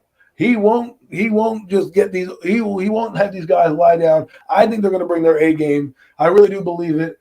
And I believe it's going to be a hard-fought game. And if whoever wins the turnover battle is going to win this game. You could say that in every game, but the Giants basically won the turnover battle in the Cowboys game and lost. They didn't win the turnover battle against the Lions. And this is a team like the Lions. They need to beat this team. If the Giants don't win this game, I'm telling you right now, it's going to be a rough 5 weeks after this. It's going to be one of those. I can agree with that. But that's even more where I'm coming from with the New York Giants right now. I feel like even though it's not really over, their backs are against the wall here. This is a big game. They've already down 2 games they already lost 2 divisional matchups in this season by being swept by the Cowboys. You got 4 more left, 2 against Washington, 2 against the Eagles. And obviously they're not going to be easy, but this is where, like I said, I'm a believer in favorable matchups and matchups that just favor a certain team. And they have better matchups against our secondary. And the New York Giants just seem to figure out ways against this Washington football team under whatever circumstances it is, And the fact that we're getting guys back into the lineup that can only help the cause. Like I said, with the way this team plays, with the guys they ran out on the field, a week ago against the Dallas Cowboys, getting a few of these guys back in the lineup can only help the situation. Is all I'm saying. And I just I'm not disagreeing with you, but I'm also not under the impression like, oh yeah, Evan Neal is like when people were telling me, oh, Kenny Galladay is going to come back and do great. Okay, well, Kenny Galladay is giving you the same production. That's not. Hold on. I'm getting to a point, right? Yeah, Kenny Galladay, fuck him or not, whatever you feel about him. People told me the same thing when he was coming back from injury. Like, oh, okay, he's going to change. Evan Neal, he's done okay. He's done okay this season, right? And he's played well. He's played okay. I don't expect him to play anything gargantuanly out of the ordinary where this team is not going to be able to stop the Giants' run game. I think the interior is still a mess. Okay, whether you're starting Josh Azudu at left guard or Nick Gates at left guard, it's still a mess. Their strength is their 2 D tackles and Montez Sweat. I don't know if Chase Young's coming back. There's a possibility he is. It's a possibility, yeah. Well, okay. Let me hear because I was reading a stat earlier somewhere. I can't remember where I read it from or who it was. It was somewhere. It was some incredible source though, and it was talking about Bellinger and Neal. When Bellinger and Neal were in the lineup, the New York Giants ran the football for over 100 yards a game. Since Bellinger and Neal been out the lineup, that production has dipped significantly. Especially one Mr. Barkley. So you getting potentially both of these guys back in the lineup. Do you think it just doesn't? It's just an aberration in this and the run game is still going to be stymied the way it has been the last few weeks? I do believe so. For the last couple of weeks. I do believe that I don't believe they're going to have this because the thing is with Saquon Barkley is that he has been struggling ever since that shoulder injury. Okay, and it had nothing to do with the offensive line. For whatever reason, he's just not putting his foot in the ground and going. What I'm seeing with out of the Commanders is they don't give a damn who's getting the ball. and our interior is they're going to sell out and stop the runs, and they're not going to let this team beat them because they played the exact same team last week. They played the exact same team that they're playing this week. They're playing this Sunday. Atlanta is a mirror image of what the Giants do offensively. And if you don't know, folks, go watch the games. I'm telling you, they do the same off. I'm sitting there watching the game like, hey, is that Daniel Jones back there? Oh no, it's Marcus Mariota. He's doing the same thing, looking like shit while doing it. So all I'm saying is yes, they can run from 100 yards, but they've stopped better offenses than that. We haven't played that many good defenses to stop us. We'll see. I hope you're right. I picked them to win, but I hope you're right. A guy coming off injury, coming back, playing. Let's see what happens. It may take you a game or two to get your sea legs about you after not playing for weeks, and then to come in here and go 90 miles an hour. It might be asking a lot. There's no way to ease them in, obviously, but last week, if they were healthy, I would have loved to then get some reps. You could have started Tyler Phillips and then got Evan Neal some reps. You didn't want to do that, so fine.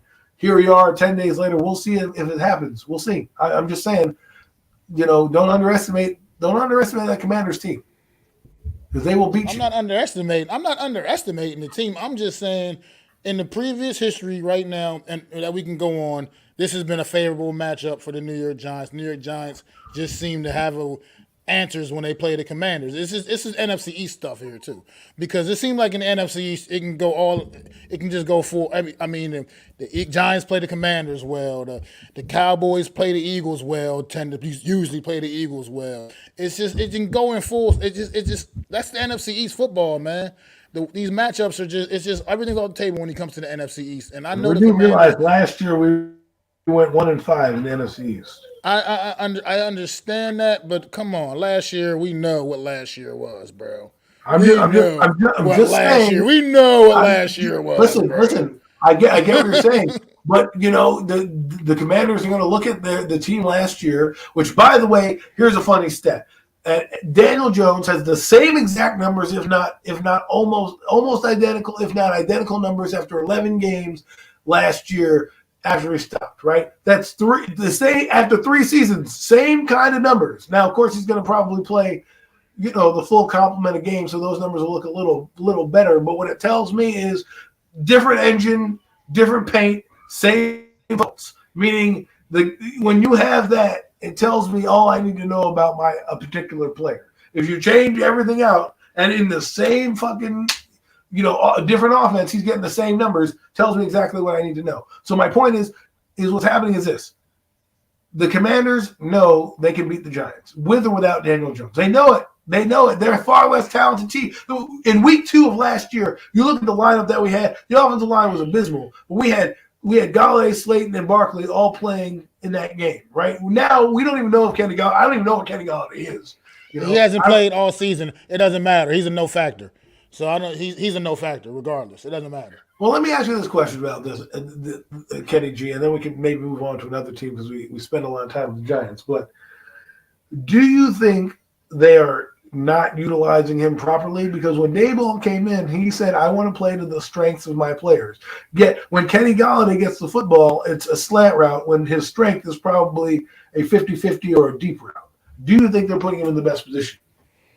I mean, they may not be, but at the end of the day, take advantage of your opportunities and still make some plays, especially on a team that's right now hurt the way we are at that position, and you're not, and he's still not rising to the occasion, stepping up, doing anything to try to still make the situation work. Sometimes I can get what you're saying from the coaches not using him the right way.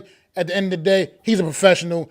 Make some plays because you're getting paid $72 million, bro. Make some plays. You know what I mean? Go out there and take advantage of that situation when you have opportunities. Darius Slayton, hats off to him. He's doing what he can. But like I've said about Darius Slayton, he's a number 2. He's a low-end number 2 at best. At his absolute best, he's still just a low-end number 2 in my opinion. And really a number 3 kind of receiver in my opinion of Darius Slayton. And we're making him have to be a number 1 receiver. So he's out there doing what he can. He's making some plays here and there. Made that great catch in the Dallas game, that one play, the jump ball. It seems to be his MO. He makes one play. But yeah, that's exactly the point. But then after that, he was pretty quiet the rest of the way. So I think the New York Giants go out there and get the job done, coming off a 2 game win, and it's I agree they win. But not just because they got Washington's number. I don't believe it's that.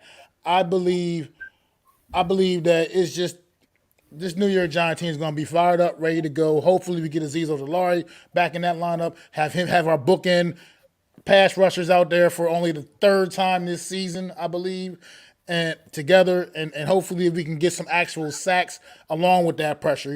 Keep the pressure going for sure, but try to get some sacks, get some sacks in there with it, create some turnovers, just force Taylor Heineke to make mistakes because he will if you get into his head and get him rattled up. He's a backup quarterback at the end of the day, and what's going on further, AM, and we got to just make it happen. And I feel like this is kind of like a do or die game for the New York Giants. Not mathematically, it isn't, but it's do or die. It kind of is. But it kind of is. It kind of is. If they don't win this game, they're not winning another game. It's not going to be a good look the rest of the way. It's going to be. I'm not going to say they're not going to win another game, but I don't think they'll beat any. I don't think they'll beat any winning team. Let's put it to you that way. If they don't win this game, sledding the rest of the way if they don't win this game, a lot. Well, the thing is, here's the thing though. Here's the thing for me. They need 2 games at bare minimum. Bare minimum. So if you think they're going to split with Washington, they need to find a way to beat the Colts, because I don't think they're going to beat the Eagles twice. I really don't. I don't care what anybody tells me. Even their backups are going to be good, right? And I don't think they're going to beat Washington twice, right? So that's one. So you need to beat Washington now and the Colts. I don't think, so we'll see what happens. We will see what happens. The Colts defense is pretty good. Their offense is absolutely awful. Like Matt Ryan is washed. He can't even throw the ball anymore, but we'll see. We'll see. We will preview that game when we get there, but we got a couple other teams out there on the docket that we need to speak of before I think we spent enough time with the Giants and Commanders. It's the NFC East Round-Up, not the New York Giant Round-Up, right? So yeah, so we will go to Dallas. Back to Dallas. The Indianapolis Colts going to visit the Dallas Cowboys, man. And Cowboys, man, they're Dak Prescott starting to hit his stride a little bit too, man. Starting to get back all the way back into form, man. And their offense is rocking and rolling, man. Offense is absolutely dangerous. The run game is crazy. If Zeke can do some of the things he was doing against the Giants on Thursday night, keep that kind of production up, along with what Tony Pollard is providing, they're going to be a tough out for anybody, man, going down to, including the division rival Philadelphia Eagles, man. They're going to this Dallas Cowboy team, and defensively, they're just downright scary defensively. Micah Parsons, forget about it. Defensive Player of the Year, you can make a case for Micah Parsons for MVP as well, I feel like. But he's not going to get that. But Defensive Player of the Year, he definitely is that. And you can't make I don't think you can make a case for anybody else, to be honest. So this team, I don't see much of I don't see them getting much the Colts being much of a threat to the Dallas Cowboys unless Jonathan Taylor can go out there and just have one of those special kind of games. But I just don't see it happening down in Big D, man. And I think the Dallas Cowboys absolutely roll the Indianapolis Colts, man. I think they're going to do it as well. The Colts' chance to win again, not do it. I don't know what the hell Jeff Saturday was thinking. You have 3 timeouts, and you let the clock run down. Faux pas on you. Maybe if you were a coach, you'd know better, but I guess not. But I think the Cowboys, what they showed me on Thursday night, is that they are a Super Bowl contending team. Whether we like to admit that, whether we want to believe it, they have the defense to do so. They have the offensive weaponry. And, oh, by the way, they might even get Odell Beckham Jr. So if they get him, he will change their offense drastically in terms of what they're going to do. He's not really going to change our offense drastically, because then all they're going to do is, he'll be phased out of the game because we have nobody on the other side. They at least have other weapons, Schultz, Gallup, CeeDee Lamb, that will benefit from a guy like Odell coming in, as opposed to Darius Slayton in the game. So we'll see what happens. Tony Pollard's playing absolutely out of his mind. And a game like the Giants, for them, 10 days to beat the Colts. I mean, come on. If they can't beat the Colts, they don't deserve to be in the playoffs. But I think it's going to be a snooze fest. It's going to be over at halftime. I agree, man. I don't see this being very competitive based off what we've seen from both of these teams this year. I get the Colts had to play competitive against the Eagles a couple of weeks ago. I get it, but you know, Yeah, but everyone's saying the chink in the Eagles' armor. Oh my God, they're going to lose. We can beat it is just because they ran the ball well against the Eagles and they stayed in the game. I mean, but you know what? This is a whole different kind of defense. I mean, as good as the Eagle defense is, this Cowboy defense is. Whew, forget about it. Forget about it. Matt Ryan may be living on a stretcher. I'm sorry to tell you that. He absolutely might because, I mean, yeah, they got the Daniel Jones a few times. Daniel Jones can actually move around and run. Matt Ryan cannot. So Matt Ryan, I saw him get tackled. I looked at his feet. He has 2 bricks down there because his legs are taped so much. It looks like he's standing on bricks. I'm like, how is that even comfortable? And how is that even working? And it's probably heavy too to run around with heavy ass feet. So I would say this is a situation for that Matt Ryan he's probably wishing the other guy was still in there. Hey kid, you want to get an NFL started? I'm feeling kind of sick today. You know, I'm feeling kind of. So yeah, I like the Cowboys here. There's no doubt about it. The Cowboys should go out there and handle business on Sunday against the Indianapolis Colts. But you know what, folks? That's why they play the game. So we'll see what happens. You know, you're better off watching Appalachian State play because that's what it's going to look like. It's going to look like one of those booty ass teams going up against Ohio State or Alabama just because they want to play Ohio State or Alabama. This team is the Colts. First off, how the hell they flexed into Sunday night is beyond me. You know, but yet the Giants, who play the Eagles, get railroaded by the Miami Dolphins and the Chargers. I was like, come on, man. I mean, I get it. You don't like Daniel Jones. I get it. You don't like the stagnant offense. I get it. You want to see light. You don't want people to be asleep at halftime because that's what the Giants' offense is. It's a 3 yards and a cloud of dust at this point. Well, we'll see. I still feel some type of way about that because Tennessee Titans. I feel like the Eagles and Giants is a bigger matchup in that week, especially if the Giants get this W this week against the Washington Commanders. I think that's a much bigger matchup than the Miami Dolphins and the Los Angeles Chargers, who, unless they win their division, most likely ain't going to the playoffs. So. Well, maybe we'll have a better shot because it'll be at 1 o'clock instead of 8 o'clock. So maybe we'll have a better shot that way. You're right, Giants... but I want Daniel Jones to get that primetime monkey off his back. And I don't know. We're not going to get another chance at that. Hey, you could have Daniel all you want, man. I'm not talking about that guy anymore. He's dead to me. But we got one more game on the docket, man. Tennessee Titans visiting the Philadelphia Eagles. My upset of the This week. is a matchup here, man. Interesting matchup for the Philadelphia Eagles. Like we've been talking about it, saying it over and over again the last couple of weeks. The one major significant weakness you can point out on this Eagle team has been their ability to defend the run. And the Tennessee Titans have a guy by the name of King Henry that just loves to beat up on teams that can't stop the run. And they are going to have a big load to handle with Derrick Henry, man. Do you think, and as you were mentioning earlier, you think this Tennessee team could actually win this football game just because the matchup is probably a very bad matchup for the Eagles, considering how poor they have been in the run defense? Who is Booker T's wife again? Miss Charmel, right? You know if that what her name is? That's what we need right now. All hail King Henry! All hail King Henry! Because he is the reason why I think they're going to win this game. I feel like the reason is because this is a different animal of run team that they've faced, right? They faced some good backs and some good teams, and they've given up yardage. But what Tennessee can do is they can get it. Not only can they match up, offensively. I mean, A.J. Brown's probably licking his chops, right? Because he knows all the ins and outs of that offense. So he's probably over there hanging out with Big Play Slay right now, giving him all the nuances of these players. But I think they're the team with the running game and defense that can kind of match up well and steal a game from this Tennessee Titans. This is a big boy game. These are one of those games where we'll find out how real the Philadelphia Eagles are at this game, because this is one of those ones where if they're going to go to the Super Bowl, this is the team they've got to start with, right? Because You can beat the Cowboys. You can be 0-16 and beat the Cowboys on the 17th game of the year just because you play a division game. These are the games you don't play. You don't necessarily play the Titans every year.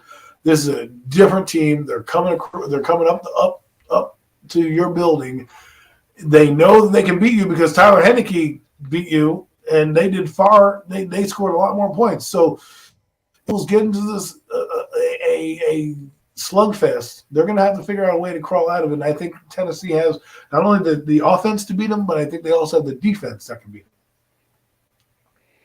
I mean, I agree with your points. I just because this Eagle team has struggled against good running backs, and this is one of the absolute very best in the business. He's probably the best in the league. And he runs the football with purpose. With that being said, though, however, this Eagle football team, man, the talent is insane. And like we were talking about earlier about this team, they can find so many different ways to beat you that I think ultimately they still find a way to win a close one here. I just think there's just too much talent on this Philadelphia Eagle team. I think A.J. Brown they're going to go out there and make it a point to get A.J. Brown involved early and get A.J. Brown involved often.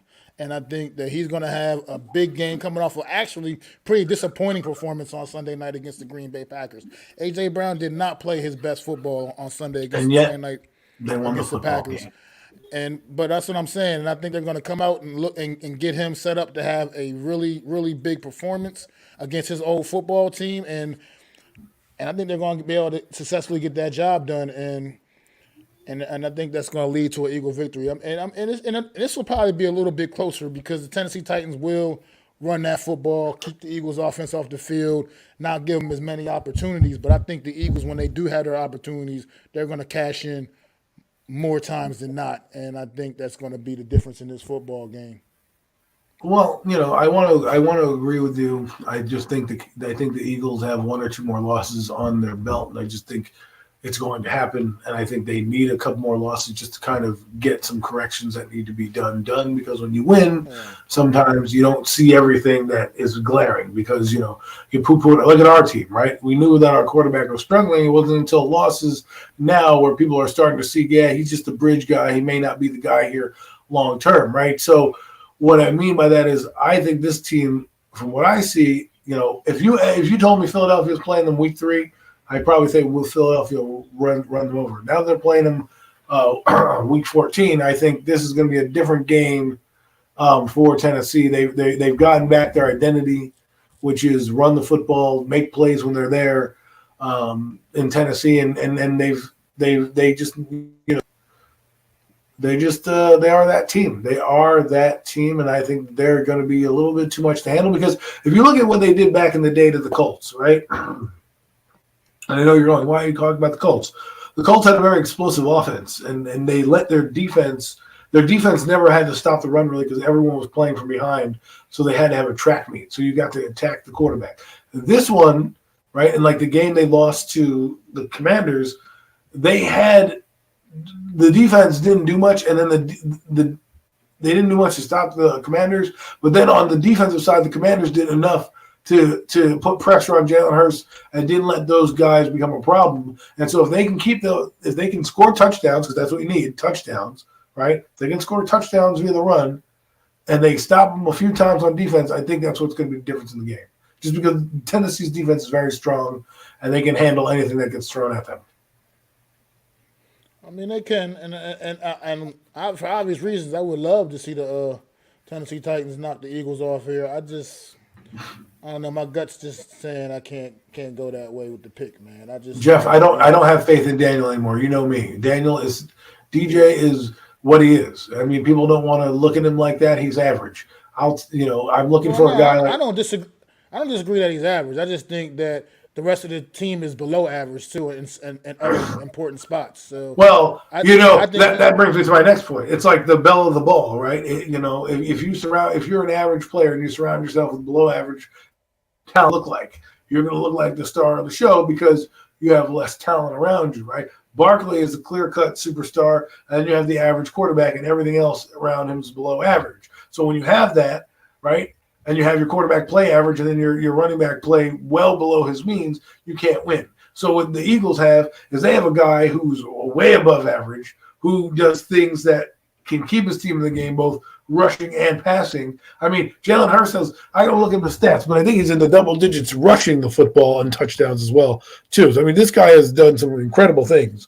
And I just think, for me, Tennessee is going to be that team. I just feel it right now. I think I like the Cowboys, but we know the Cowboys. The Cowboys are probably the one team that can honestly beat them, but I think Tennessee will be a matchup nightmare because they can ball control, which the Eagles don't like. They don't like you to ball control.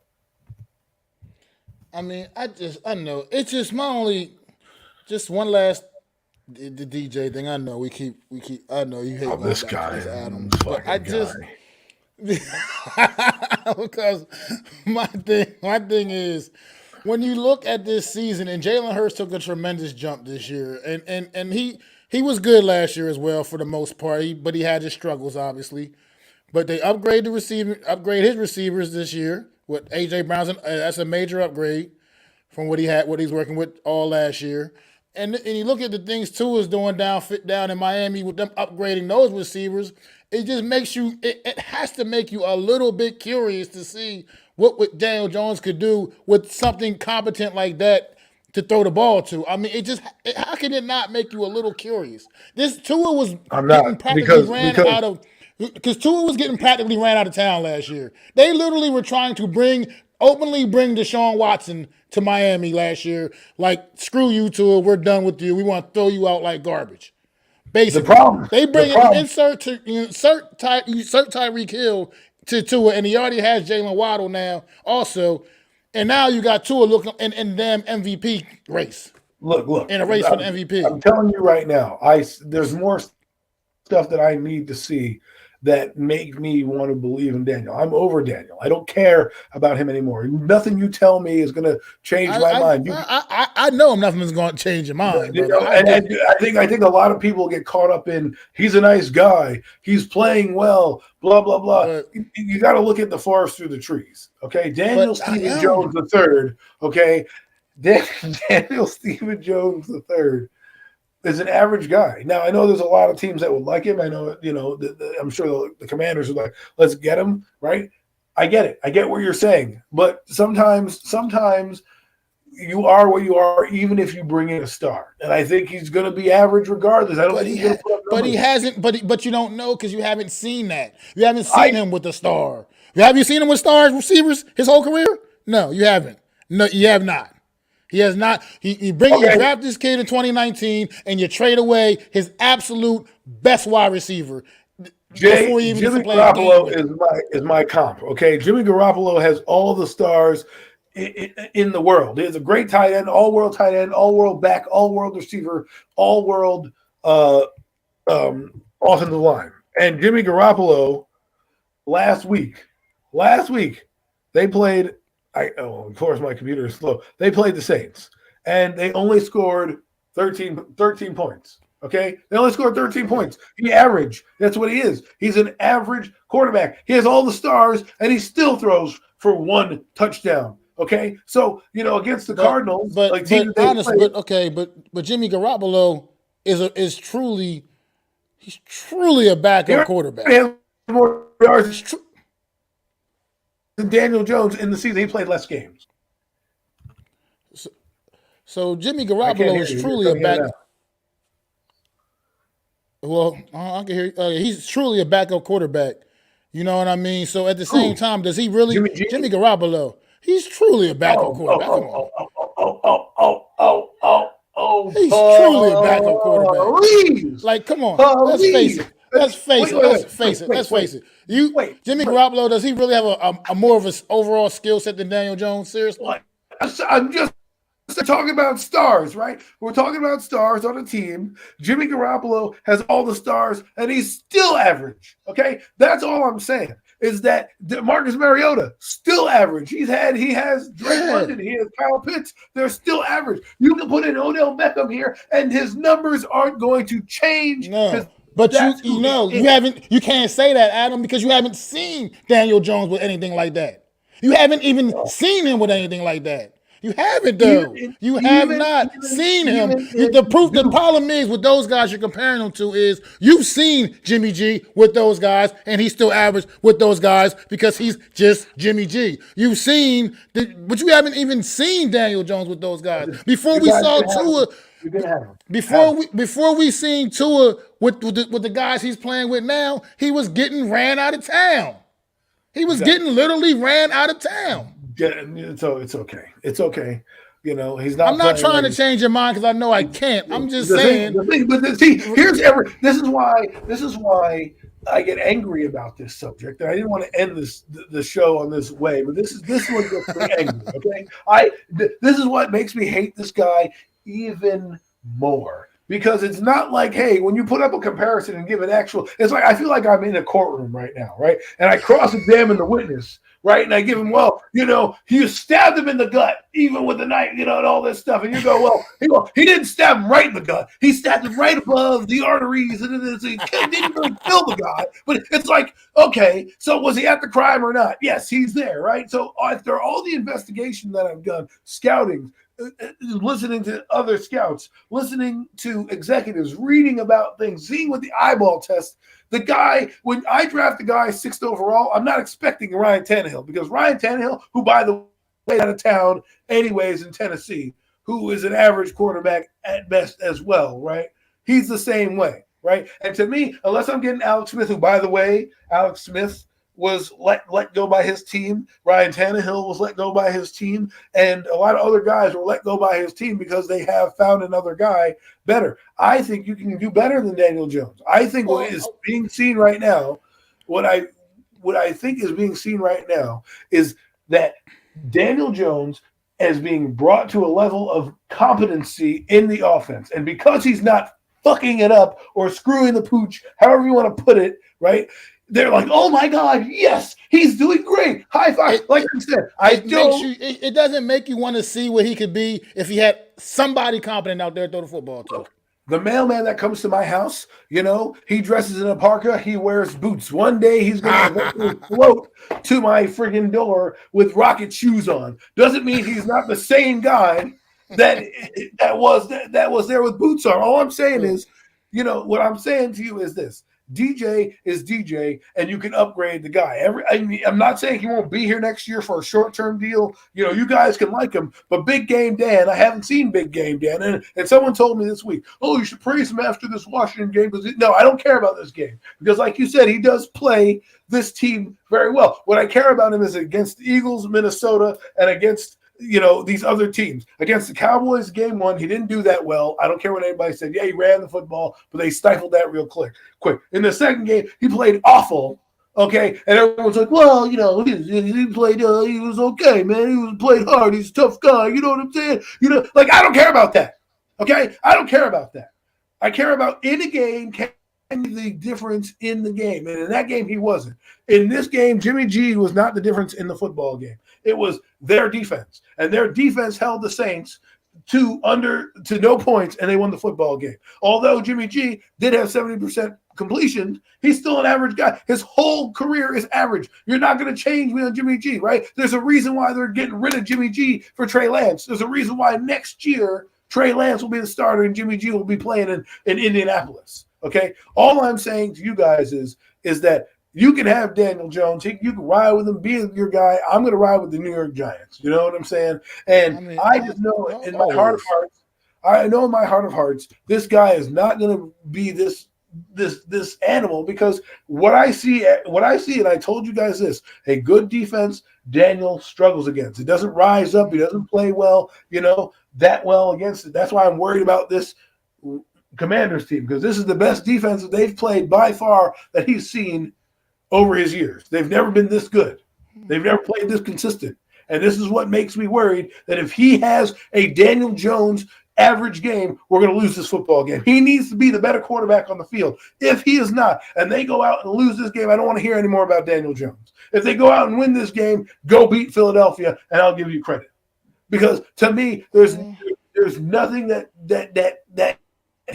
going to make me happy outside of winning a Super Bowl. And the fact of the matter is, you can replace this guy. I know it for a fact because I see it across the damn league.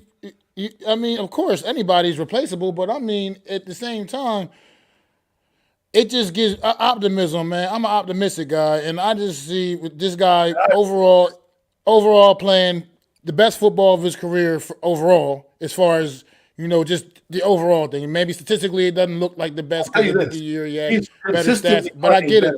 He's consistently better. But what I haven't ever seen in 4 years for Daniel Jones is him have a legitimate stud wide receiver to throw the football to. I haven't seen it. Golden Tate was a good wide receiver, but he wasn't a stud. But he did better in that offense with a move tight end and a geriatric. Absolutely did. A geriatric Golden Tate and a guy.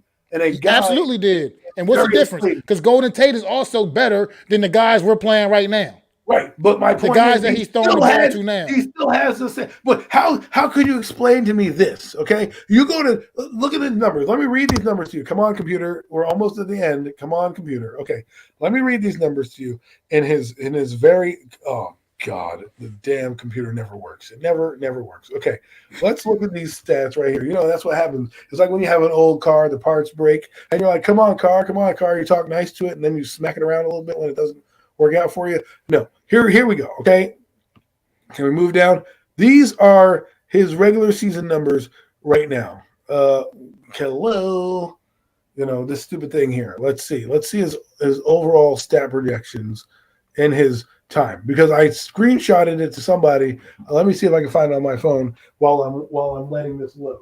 Because I screenshotted it to a friend of mine, and I showed him. I'm like, how did this guy have the exact same numbers, a different team, different offense, exact same numbers in his career? Not. Look, he has 2,100 yards, right? 165, 10 touchdowns and 4 interceptions. Okay, outside of his best season, which basically he had 3,027 yards, all right, which big whoop, 24 touchdowns, okay? His next year, he had 2,900 yards, right, and he played 14 games in his 2020 year, right? 11 touchdowns, 10 interceptions. This year, he's played 11 games. He has 2,100 yards, 10 touchdowns. 2021, he had 2,400 yards at the same amount of time played, after the same amount of games played. He has more yardage, the same amount of touchdowns, and 3 more interceptions. It's eerie. And what that tells me is that the guy is consistently average. That's what it is. The difference is between this year and those other years is this year he's playing with probably the least amount of a skill player. Kenny Galladay on the team. They don't use him. Kenny Galladay? Are we still talking about Kenny Galladay? Mr. 4 catches for 50 yards. 4 catches for 50 yards. Last year, that guy 4 catches for 50 yards.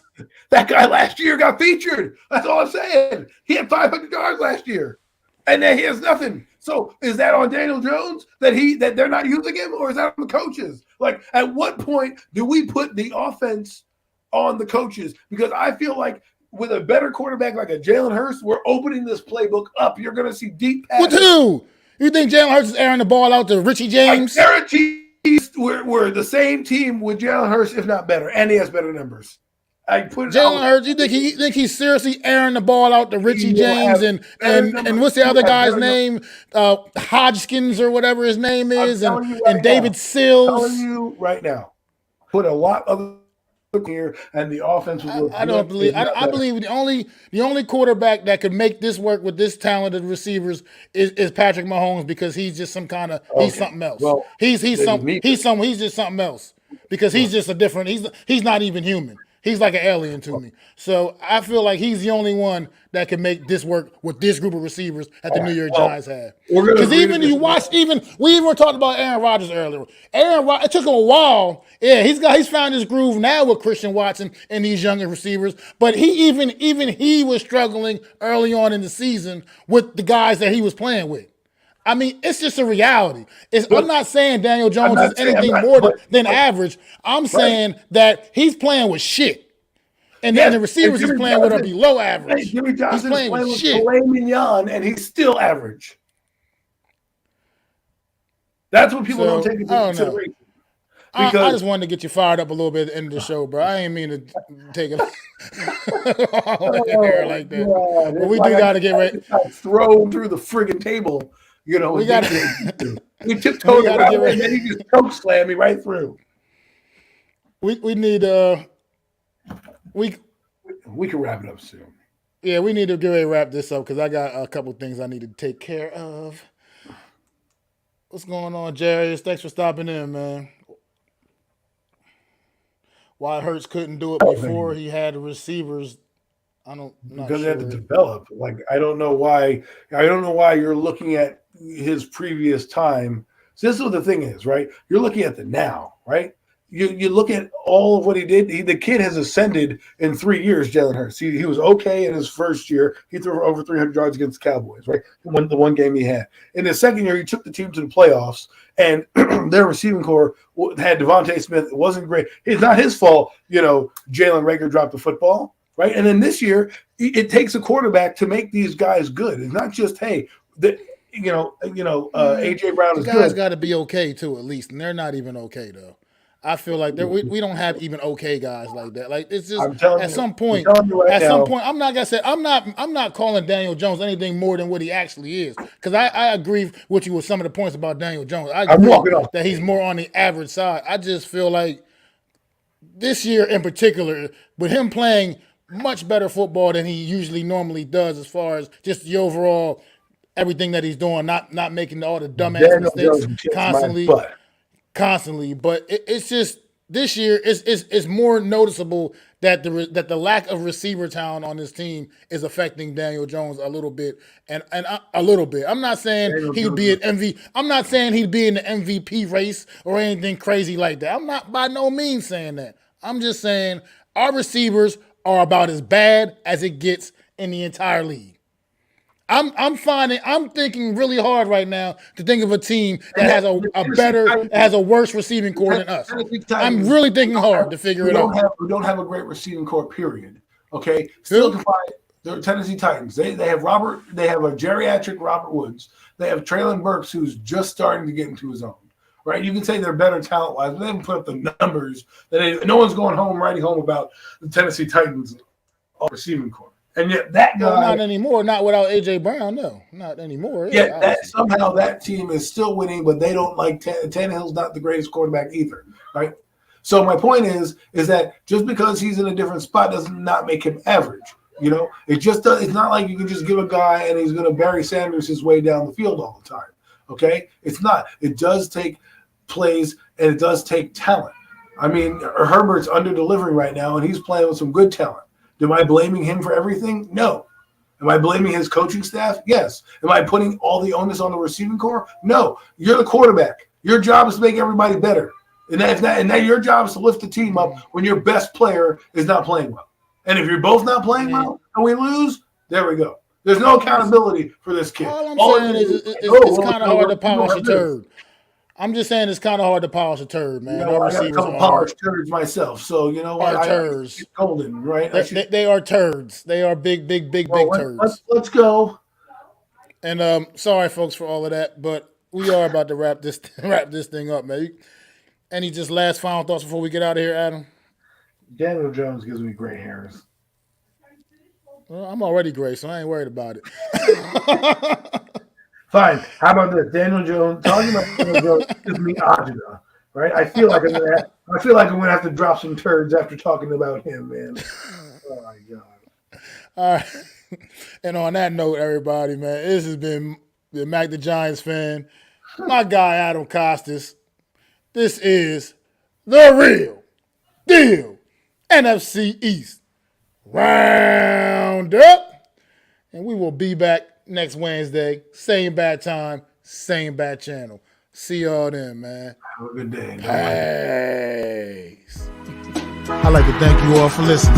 If you was feeling this, please take time to subscribe and smack them likes. Feel free to drop a comment. Let me know what you think. Don't forget to ring that bell so you know when I'm dropping new content.